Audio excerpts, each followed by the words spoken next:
Повечето клиенти идват при нас, за да им покажем софтуер, а ние всъщност започваме разговор с тях, за да разберем точно какви са им нуждите.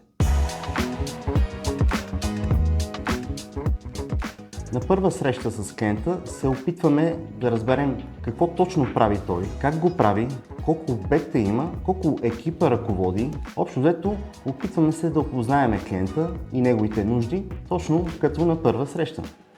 Задаваме много въпроси. Интересува ни не само какво правят, а и как го правят. Къде губят информацията, къде се чупи връзката в комуникацията на екипите, къде се случват забавянията. Много често, точно по време на този разговор, се намира реалният проблем. Първата среща е успешна, когато разберем точно как работи клиента, къде са реалните му нужди и дали има смисъл да продължим в конкретната посока.